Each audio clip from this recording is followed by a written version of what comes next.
Merci encore une fois de rester fidèle au programme de Sénégal 7, l'actualité à temps réel mbokk yi dellu soit ak yéen ci seen décryptage de la semaine ngir dikkaat en détail ci mboolem li nga xamante ni fës na ci tolluwaay réew mi ba tax na nag ki ñuy sekkal jotaay wi ngeen min ko lool ci taxawaayam ci chronique yi muy faral di def ci wàllu yoon wàllu justice mbégte lay doon saa su ne di ko dalal sur Sénégal 7 alors Pape Demba Thioune toujours un plaisir de vous recevoir ci tribune Sénégal 7 bi ngir ñu aborder ensemble question yi nga xamante ne dafa joteeg tolluwaay réew mi.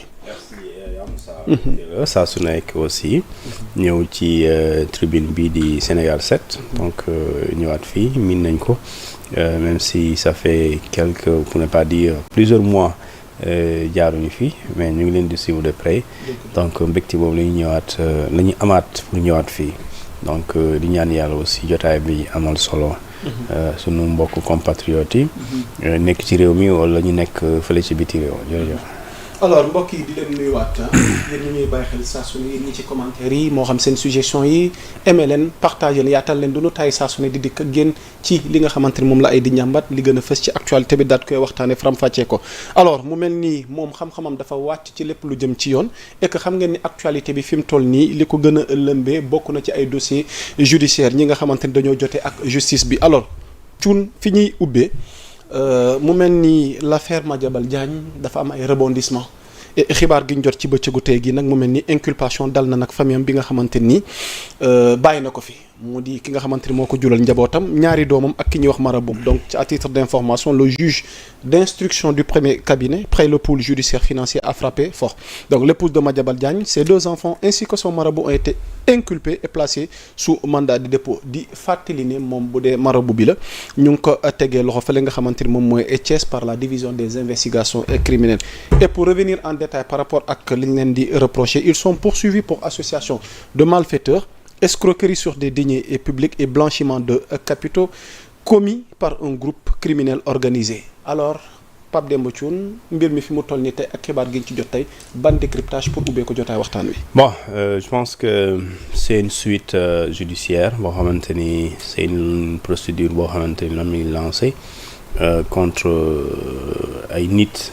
ci jiitu mooy d'abord Madiambal Diagne ñu jàpp ne c'est les gestionnaires ou propriétaires de plusieurs sociétés yoo xamante ni benn bi jàpp nañ ne soxna si moo ko géré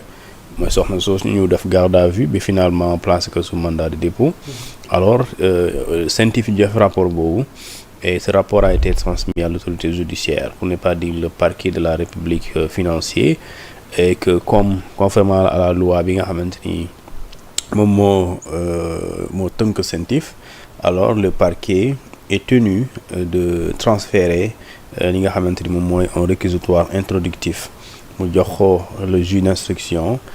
du pôle judiciaire et financier pour que le pôle judiciaire et financier le collège des juges plutôt daal di def à son tour lu ñu tuddee l'ouverture d'une information judiciaire alors cette ouverture ñu def lu ñu tuddee une délégation judiciaire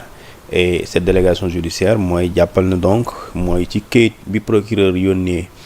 collège des juges d'instruction ba mu tijjilu une information judiciaire alors dans cette délégation judiciaire dañ ciy mentionner seulement ay nit ñi nga xamante ne jàpp nañ ne ñii dañ leen war a déglu pour que moo am lu ñuy tuddee la manifestation de la vérité judiciaire donc dafay poser donc tout acte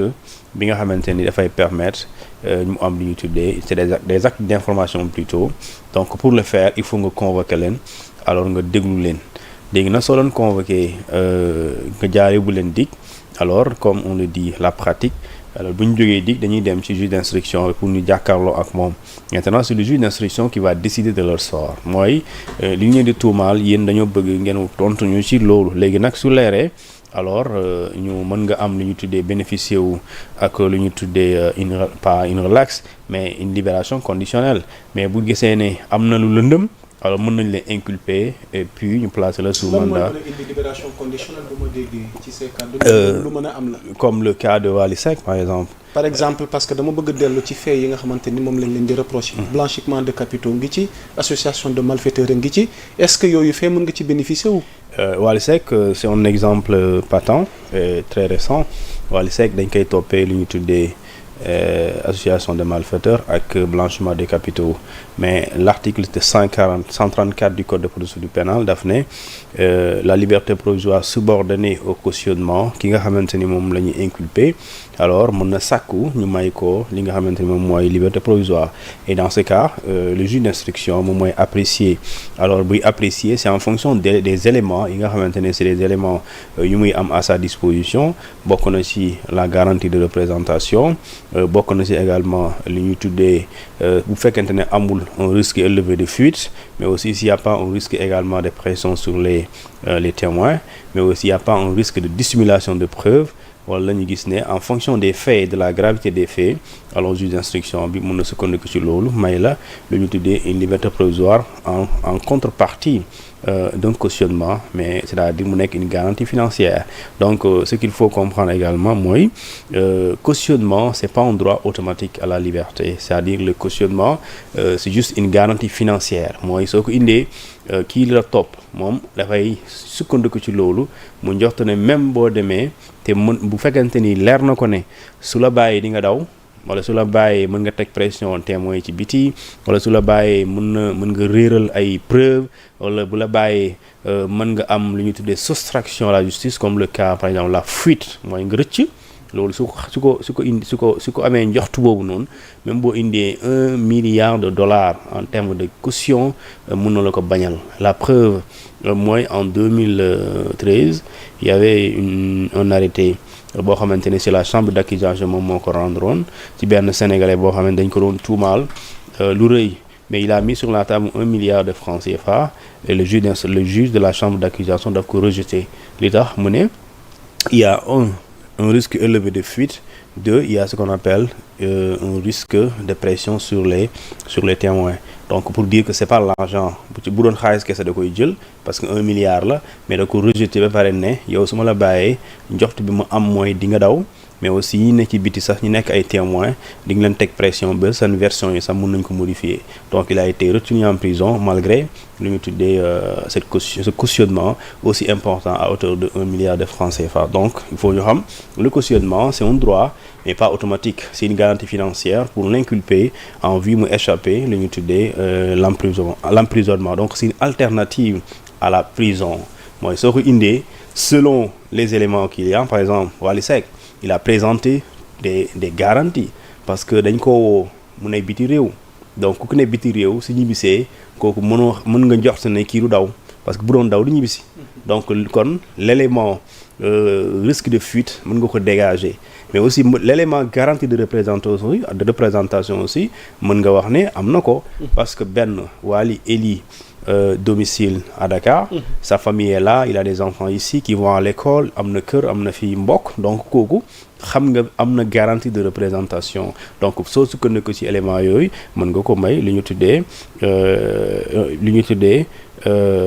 une liberté provisoire léegi nag cette liberté provisoire des fois elle est soumise plutôt ou bien n'est pas assujettie à un certain nombre d'obligations mooy sooy génn des fois mën na la ne il faut nga am suñu autorisation pour nga mën a génn réew mi et pour maintenant pour à chaque fois parce que mën nañ la convoquer mën nañ la soxlaa léegi buñ la soxlaa te nekkoo fii alors léegi li gën mooy su dee yow da ngay génn réew mi ñëwal ñu jox la autorisation léegi nag loolu ça peut mën na nekk sans mu am lu ñu tuddee contrôle judiciaire donc pour dire que mën na nekk parce que ça c'est le code de procédure pénale moo ko wax daf ne à toute étape de la procédure l'inculpé peut demander en détention préventive mën na demander lu ñu tuddee une mise en liberté provisoire quel que soit lu ñu lay toppee léegi c'est le juge qui apprécie du non ou du oui. Ok. Alors pour l'évolution de ce dossier là ñu def taxaw seetlu tuuti ci ki nga xamante ne moom mooy ex soxnaam. këram yëg nga ni fan yi am na fa benn cambriolage boo xamante ni doon na mystère parce que porte principale bi kenn laalu ko mu mel ni piste la goo xamante ni nag ñu ngi ko dénk waa brigade bu Foire yaa ngi koy wax ci see kàddu réeral ay preuve wala ay papier surtout que soxna si gis nañ ne tey dafa impliqué wu ci wàllu transaction xaalis bi piste boobu tey lan lañ ci war a mën a jàngat par rapport ay éléments de preuve yi nga tudd. waaw xam nga déjà dafa am c'est un fait donc fait boobu noonu enquêteurs yi lenn moo leen intéressé